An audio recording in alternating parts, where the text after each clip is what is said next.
João a quem batizara Jesus. Todo mundo se lembra do texto, da passagem bíblica, em que nós vemos João batizando Jesus, e a gente lembra que uma pousa repousa sobre a cabeça de Jesus, e a palavra do Senhor vem sobre ele. E esse é meu filho amado, em quem tenho prazer.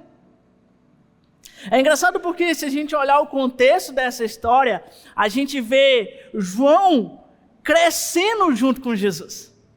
João, ele tinha uma intimidade com Jesus. João conhecia os propósitos e a missão de Jesus. E o texto aqui não é um texto antes, mas é um texto em que João já havia batizado Jesus. Todo mundo lembra de João o tempo inteiro. João em que abria o caminho para Jesus e ele ministrava: arrependei-vos, pois é chegado o reino de Deus. João fervorosamente pregava e ministrava sobre isso. E agora está lá João, preso. E ele manda os seus discípulos perguntarem a Jesus se de fato ele era o Messias que há de vir. Eu não sei se vocês compreendem, ou se vocês já estudaram sobre isso, mas existia uma expectativa no coração dos judeus, que o Messias que iria de vir seria alguém que iria destronar Roma. A gente vê o contexto e a gente conhece que há muito tempo, aqueles judeus na época, eles estavam sobre o regime de Roma. E a gente sabe que Roma era mal com esse povo. Roma matava esse povo. Roma açoitava esse povo. Roma tributava esse povo o tempo inteiro. E dentro do coração de João, quando ele começa a ver o que Jesus estava fazendo, porque deixa eu te dizer, cara, Jesus estava curando leprosos, Jesus estava chamando fariseus, Jesus estava chamando publicanos para ser seus discípulos, Jesus estava chamando zelotes para andarem junto com ele, Jesus estava dizendo a romanos que eles eram salvos. E talvez no coração de João, toda expectativa que ele tinha a respeito do Messias que ia de vir, estava sim sendo frustrada. E eu coloquei como o texto principal, a frase principal dessa mensagem, crenças que roubam a nossa fé. Existem níveis de crenças na minha e na sua vida. Níveis de sofismas que são mentiras que parecem verdades, que têm nos roubado a percepção de enxergar de fato quem Jesus é. E estava aqui João, logo João, né? João cresceu com Jesus. João tinha batizado Jesus. João ouvia aquela voz maravilhosa de Deus dizendo: esse é meu filho amado, em quem tenho prazer. E João estava ali duvidando se de fato Jesus ele era o Messias. Crescemos em meio à cultura onde fomos inseridos e herdamos costumes e comportamentos provenientes da vida e das pessoas que nos influenciam. Herdamos crenças ao decorrer da nossa jornada. Cada um de nós tem uma história, cada um de nós crescemos em um lar, cada um de nós adquirimos culturas provenientes do tempo que nós tivemos com os nossos pais, com os nossos amigos, com o lugar onde fomos inseridos. E assim não era diferente de João, sabe? João estava ali se perguntando: será que de fato você é o Messias? Porque Jesus estava fazendo totalmente ao contrário da expectativa que havia no coração de João, não só de João, mas de muita gente. E eu acho que esse seja o cerne da mensagem, e esse seja o cerne de por que os fariseus crucificaram Jesus.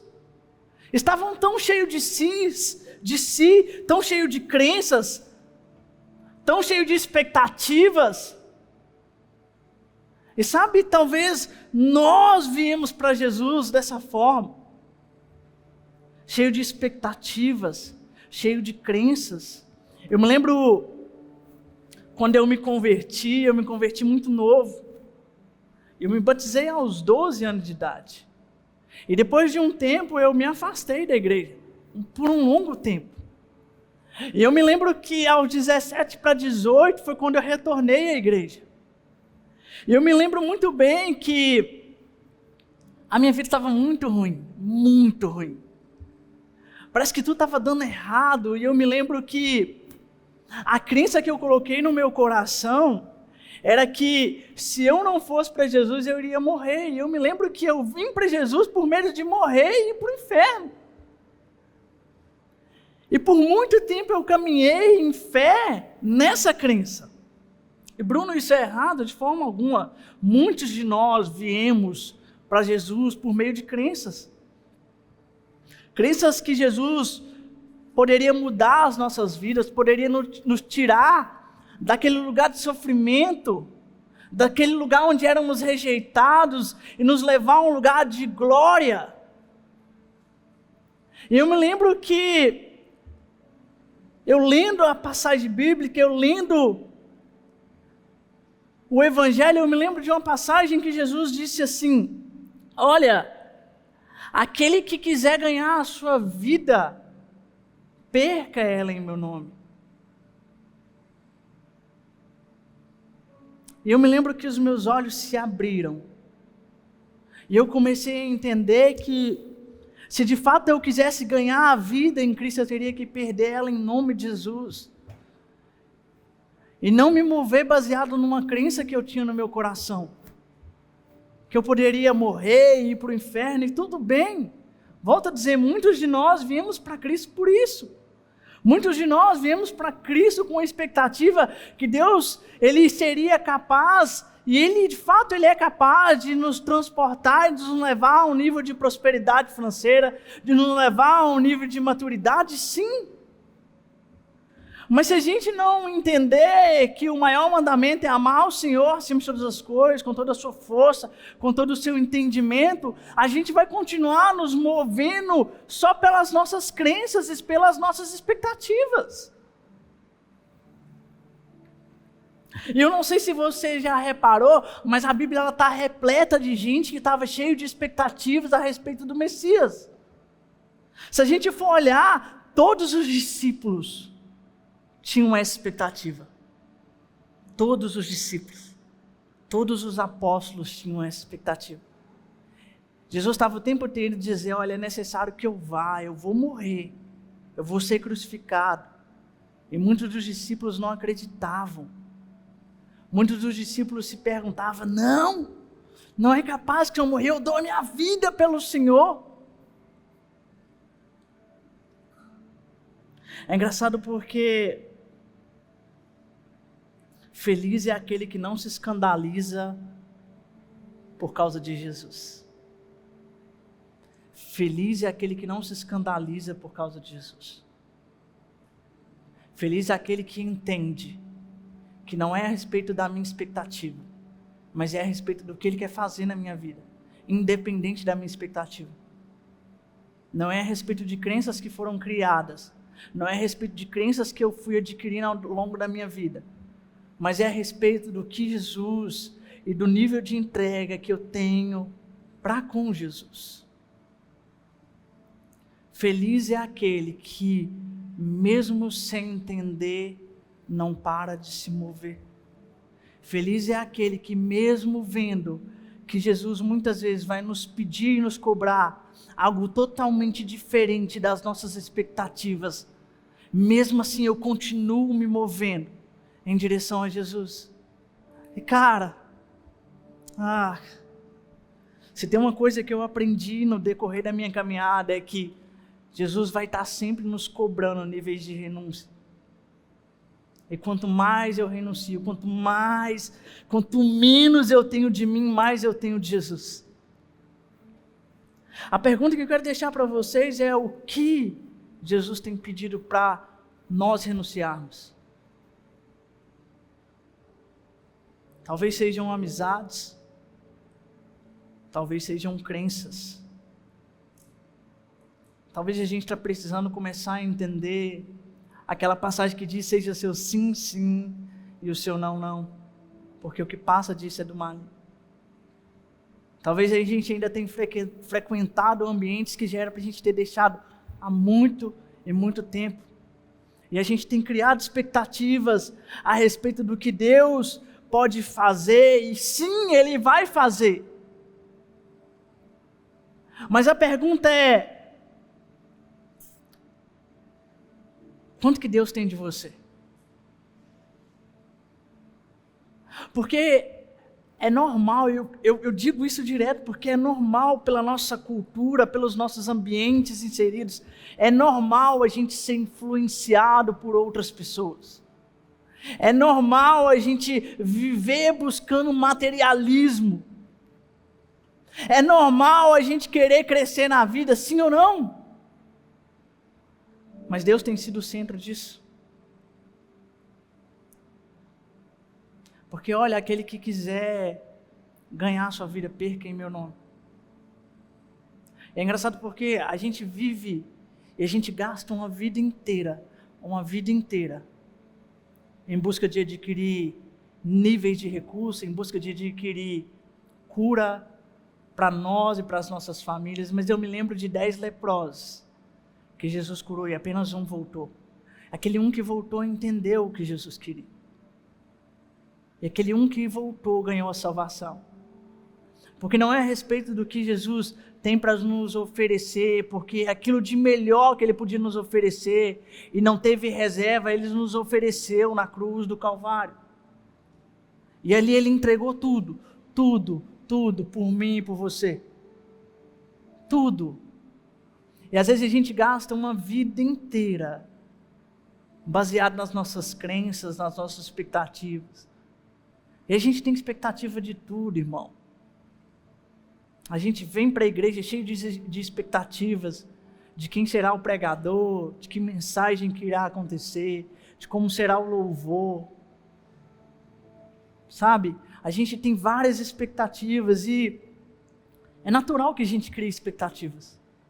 O que não é natural é que expectativas virem crenças nas nossas vidas. E crenças nos molde o nosso pensamento a respeito de quem Cristo é.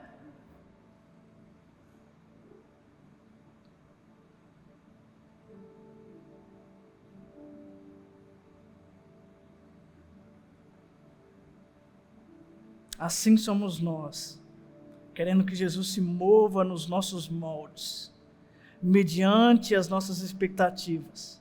E perdemos a sensibilidade de enxergar quem Ele realmente é. Sabe, eu acredito muito que Deus Ele quer nos levar a um lugar e um ambiente novo de onde a gente está.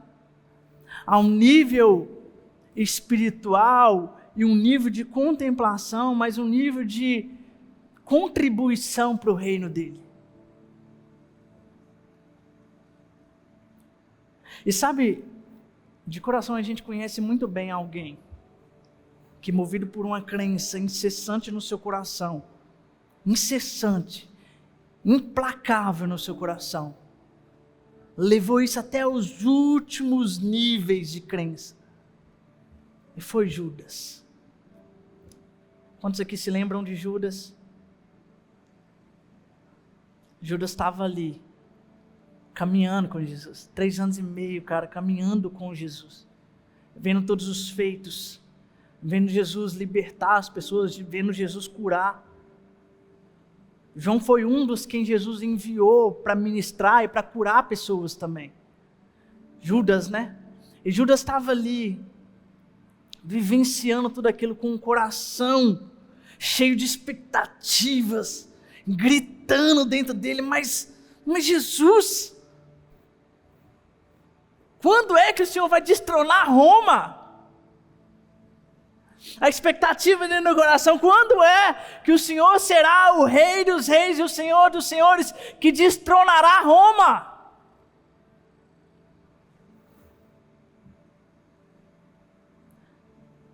E a verdade é que a gente até canta isso, né?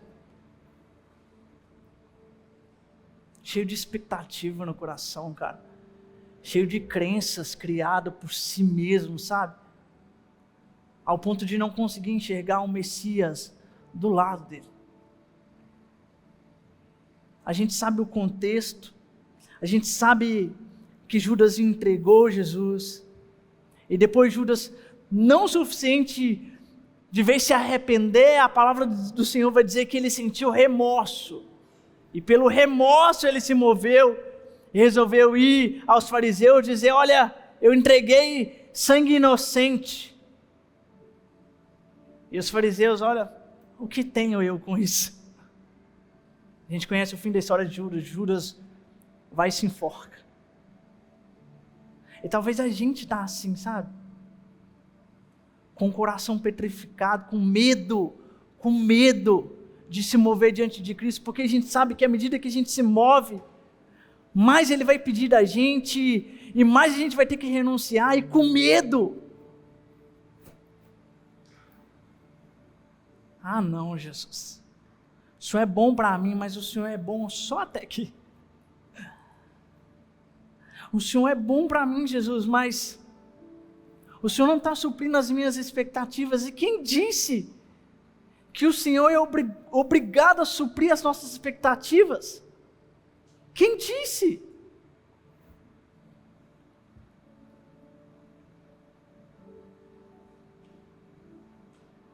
Existe um nível de crença no nosso coração que é capaz de nos roubar de Deus. Existem níveis de crença no meu e no seu coração que é capaz de nos roubar a ouvir ao Senhor. E sabe o que o Senhor esperava daqueles discípulos era: compreenda o que eu estou dizendo. Entenda que é necessário que eu morra. Entenda que é necessário que eu cumpra o que meu Pai pediu. E muitas vezes, irmãos, a gente vai começar a caminhar em sentido ao que o Senhor nos chamou. Mesmo em dúvida, a gente vai começar a caminhar. E as pessoas vão se perguntar assim: mas será mesmo que vale a pena, cara? Será mesmo que vale a pena eu gastar a minha vida inteira em prol de Cristo? Vale, irmão. Vale. Eu te digo com certeza, vale a pena. Vale a pena gastar a vida inteira por Cristo Jesus. A gente está tão preocupado de como será o nosso futuro, do que teremos condição de adquirir, de qual nível de capacitação nós teremos, de quantos iremos adquirir, de casas que iremos comprar, de ambientes de serviço que iremos ter novos, de como iremos criar a nossa família, e a gente vira e ainda fala assim: não, mas o país, olha para você ver o que está acontecendo no país.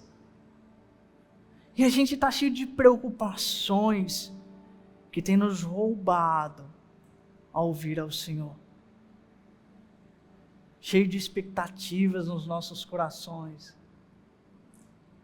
E volto a dizer, criem sim expectativas, mas entendam que Jesus ele tem algo melhor e maior para minha e para a sua vida.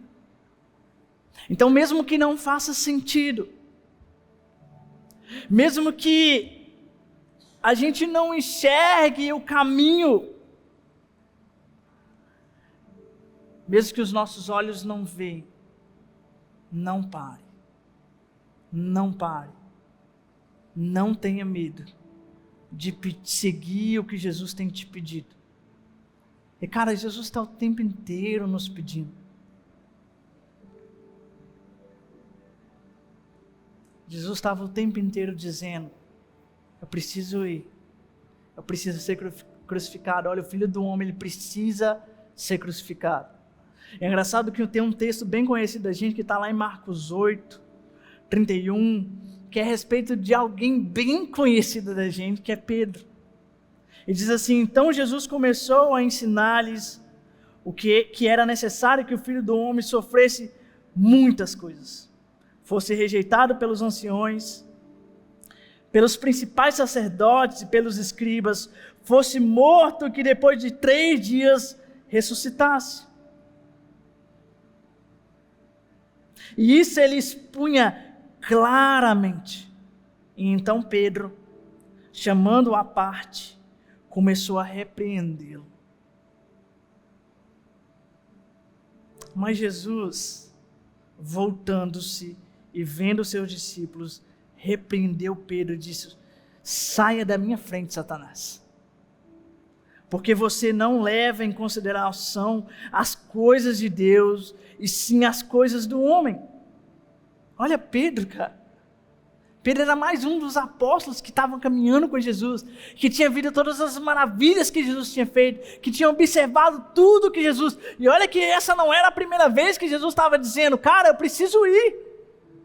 O Filho do Homem, ele precisa morrer. Porque e aqui em Marcos 8:31, já é o cerne da mensagem de Jesus dizendo isso. Já é Jesus expondo claramente, assim como a própria mensagem disse. E isso ele lhe expunha claramente. Então Pedro, chamando à parte, começou a repreender.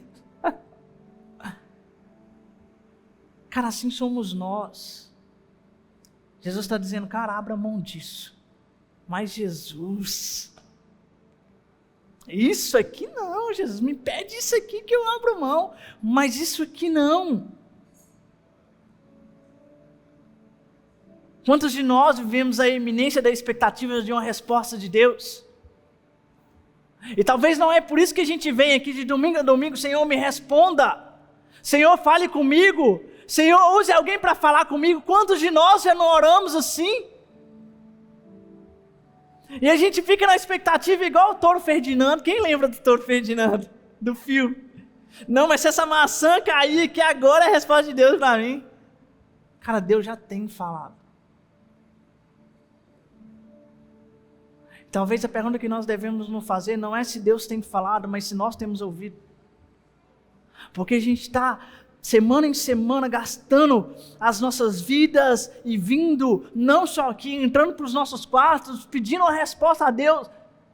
E quero te dizer claramente, talvez Jesus já esteja te respondendo, você que não quer enxergar. Talvez a barreira da crença e da expectativa tenha te feito não enxergar o que Deus tem te dizendo. Porque a maioria de nós esperamos a expectativa de uma grande resposta do Senhor. Não, mas se o Senhor usar alguém para falar comigo, é do Senhor. E o Senhor está dizendo: não temas, porque eu estou contigo. E o Senhor tem sussurrado aos seus ouvidos. E não é de hoje. O Senhor tem sussurrado aos seus ouvidos o tempo inteiro. O que te falta para você dar um passo diante de Deus e confiar? Nós não fomos chamados para enxergar e ver, nós fomos chamados para confiar e obedecer. E a gente está querendo enxergar: não, se eu enxergar eu vou. Não! Se você obedecer ao Senhor, eu te garanto, irmão, você vai começar a viver a melhor fase da sua vida. Então o que tem te impedido de obedecer ao Senhor? São suas crenças, são suas expectativas. Não, mas eu sou crente, eu acredito no Senhor. Aquele jovem rico também era crente, ele seguia todos os mandamentos. Então Jesus diz: vende tudo que você tem, meu irmão. E a palavra diz que ele se entristeceu por causa daquilo. Mas a gente não, a gente gasta uma vida inteira. Não, mas se o Senhor abrir aquela porta, Senhor, é para mim. Irmão, tem algo que eu aprendi muito cedo, que aquilo que não é bênção para a minha vida é livramento. E a gente precisa começar a entender isso. As pessoas estão saindo da nossa vida e a gente dizer: não, fique por favor. Vivendo na mediocridade de uma emoção de dizer: cara, não, eu preciso de você precisa de Jesus, irmão. A gente precisa de Jesus. E consequentemente a gente vai alcançar a vida das pessoas, mas a gente precisa de Jesus.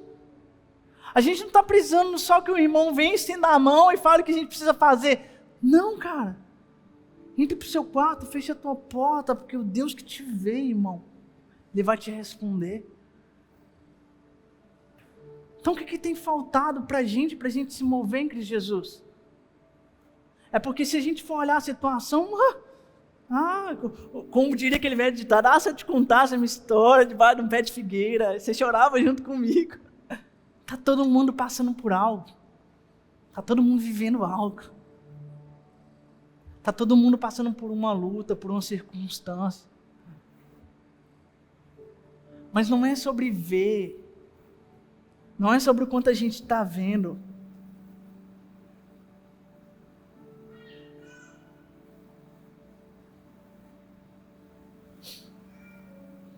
Cara, 3 anos e meio. A pessoa caminhou com Jesus 3 anos e meio. 3 anos e meio caminhando com Jesus. E Jesus dizendo, não, eu preciso ir. Se eu não for, o Espírito Santo não vem, eu preciso ir. Pero, Senhor, por você eu mato e morro. Senhor, por que o Senhor está falando essas coisas? E Jesus dizendo, para trás de mim, Satanás. Porque há níveis de crenças nas nossas vidas que abrem abertura para que Satanás entre. E parece que a gente esqueceu e não quer entender isso. Uma crença não bem resolvida, e sabe, Jesus não está nos chamando só para viver crença. Crenças podem ter te trazido para Jesus, mas o que o Senhor espera de nós é para que a gente viva em fé. Mesmo sem ver, mesmo sem o chão na nossa frente, a gente precisa continuar caminhando. Mesmo sem entender, a gente precisa obedecer ao Senhor. E a gente esquece que, se a gente não entender isso, a gente está dando brecha para que Satanás entre nas nossas vidas. Para que Satanás crie uma barreira que diga, não escute Jesus. A pergunta que fica no meu coração é o que tem nos impedido de se mover em Cristo Jesus? O que tem nos impedido?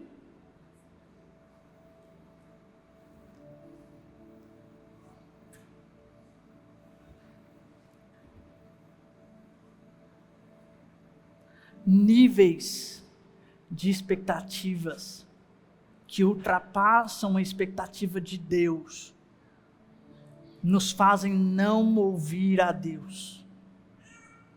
E a gente está cheio de expectativas criadas no nosso coração de como o Senhor tem que se mover.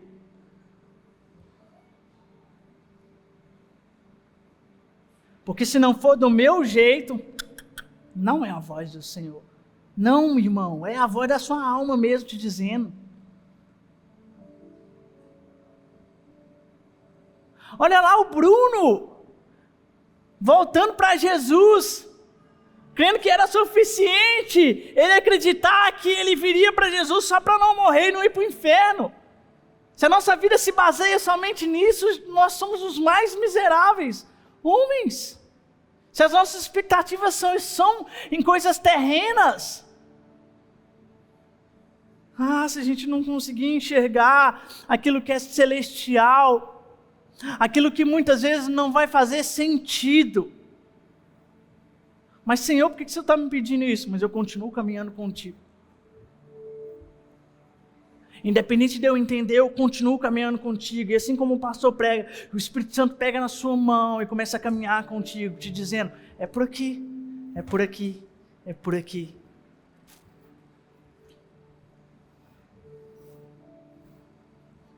Jesus, nos faça enxergar a verdade do Senhor aqui.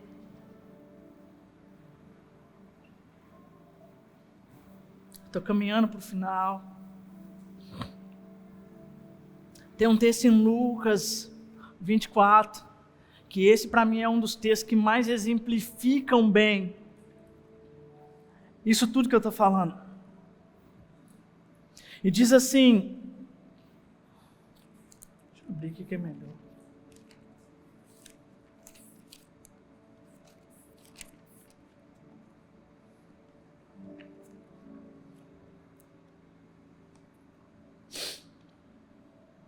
Ah, Jesus.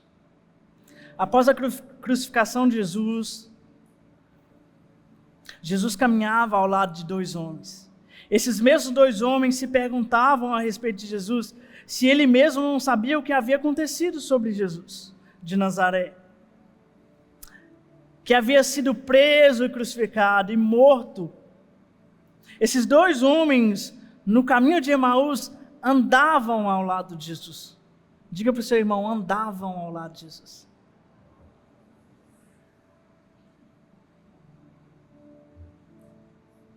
E não perceberam quem era Jesus. Todo mundo conhece a história de Emaús, dois discípulos, Jesus ressurreto, andando, caminhando ao lado deles. E a palavra do Senhor vai dizer que eles não conseguiam enxergar quem era Jesus. E o texto continua.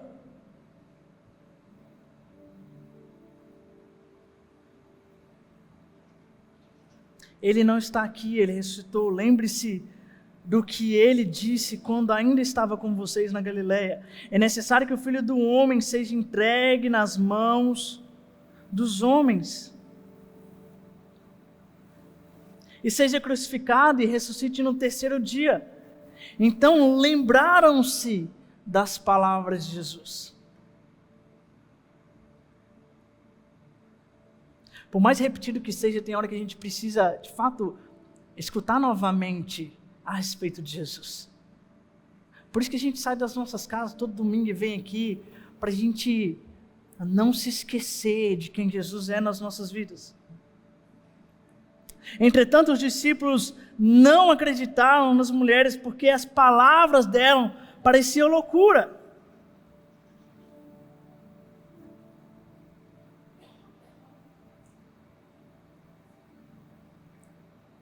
Voltando lá para Emaús, e Jesus disse assim: que coisas? Aconteceu com Jesus de Nazaré, responderam.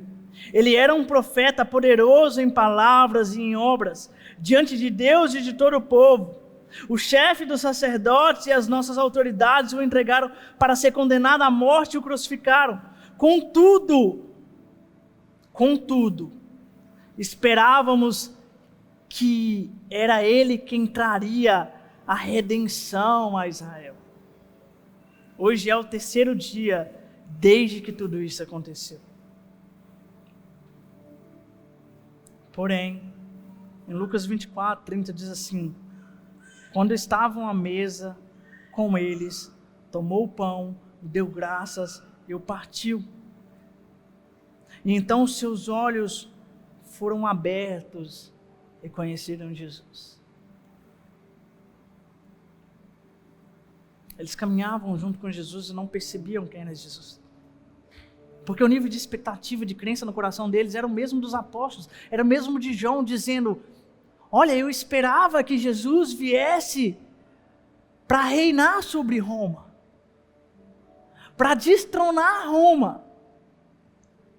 Engraçado que Jesus ele é um pouco sarcástico, ele pergunta assim: que coisas? Porque Jesus queria ouvir deles, porque Jesus não estava buscando aqui palavras, mas a intenção do coração deles. E eles dizem: olha, você não sabe o que aconteceu? Ele, Jesus de Nazaré, que profetizava, que fazia milagres, ele foi morto pelos fariseus. Mas ele disse que ressuscitaria. E eles continuam, então Jesus ele vai para a casa desses discípulos. E em Lucas 24 diz: e quando estavam aonde? À mesa. Diga isso para o seu irmão: à mesa. Os seus olhos se abriram. Eu não sei se vocês sabem, mas mesa é lugar de comunhão. Mesa é lugar onde de fato somos iguais, onde de fato temos relacionamento com o Senhor. E Jesus estava aqui partindo o pão. E na hora que Jesus ele parte o pão, os olhos dos discípulos se abrem. E eles conseguem enxergar de fato que Jesus era Jesus. A minha oração aqui hoje, com cada um de vocês, é que os nossos olhos possam ser abertos. Para que nenhum nível de crença, de sofisma, de expectativa possa nos roubar a visão de que Jesus ele é o Messias. Só que porém a gente precisa entender esse princípio aqui. O princípio é, a gente precisa ter comunhão com Jesus. A gente precisa começar a entender que se a gente não tiver comunhão com Jesus, menos a gente vai conseguir ouvir e enxergar quem Jesus é. Se a gente não tiver comunhão, se a gente não tiver tempos de mesa com Jesus, mais estaremos cheios de nós e menos dele. Só que também a palavra vai dizer que eles eram dois. O que a gente precisa perguntar e entender é que Jesus ele não nos cobra somente uma comunhão com ele. Pelo contrário, ele disse, se vocês me amam, ama o próximo. Se vocês têm comunhão comigo, consequentemente vocês vão ter comunhão com seus irmãos. Mas a gente tem vivido níveis de crença que tem nos levado a uma devoção nossa, das nossas expectativas, do que nós esperamos. E a gente até fala aquela célebre frase, né? Não, é melhor sozinho do que mal acompanhado, meu irmão. Se você confia em Deus, Deus vai levantar pessoas para andar junto com você, que serão pessoas influenciadoras, que te levarão para mais próximo de Cristo. Mas não, a gente se priva, e a gente entra dentro do nosso próprio casulo, a ponto de dizer assim, não, eu não quero ouvir ninguém, não quero ouvir a opinião de ninguém, para que eu vou caminhar com meu irmão? Ah, mas aquilo que aquele cara fala é só para me confrontar. Amém, irmão, que você tem alguém que te confronte.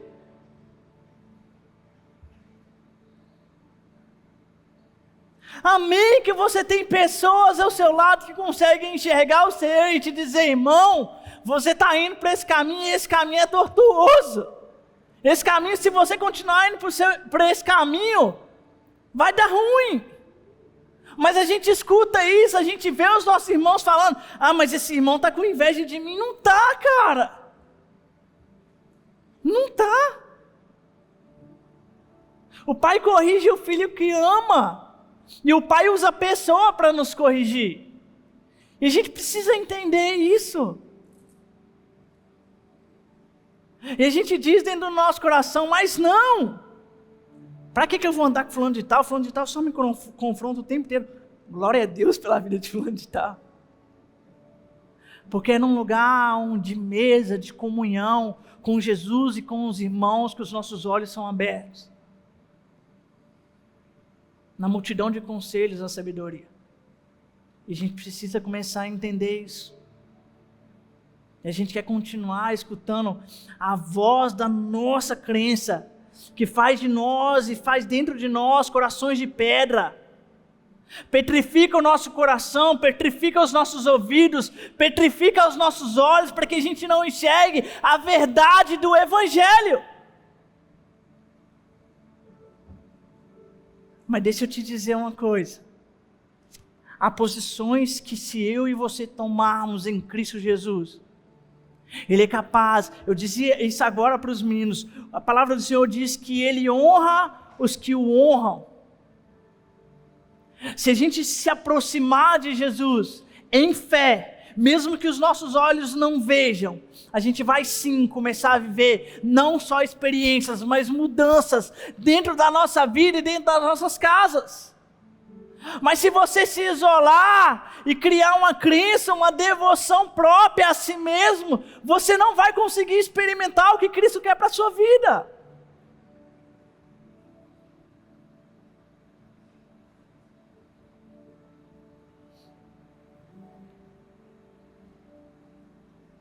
Em um dos momentos mais difíceis, eu termino aqui, em um dos momentos mais difíceis que Jesus passou, antes da crucificação, ele pediu para 3 dos discípulos vigiarem com ele. Quem lembra disso aqui?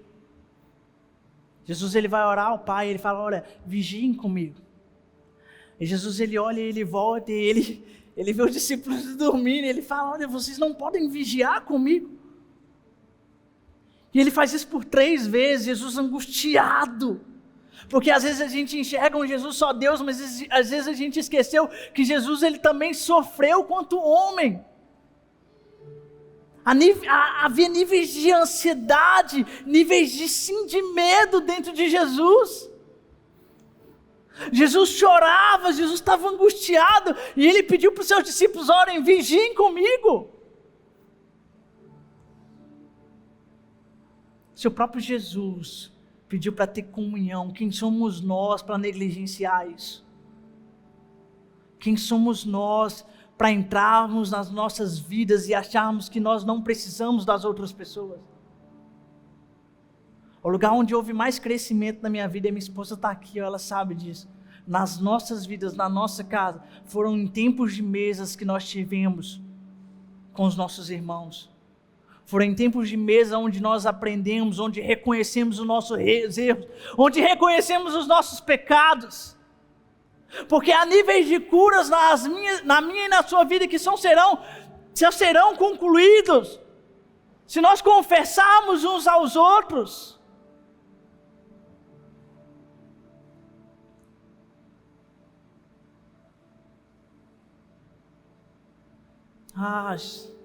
Se a gente começasse a entender essa verdade desse evangelho, que não é sobre mim, é sobre Cristo Jesus, e sobre tudo que Ele tem nos pedido, a gente talvez não estaria vivendo aquilo que a gente está vivendo.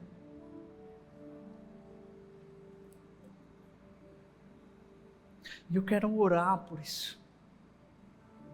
Eu quero orar para que os nossos olhos sejam abertos aqui.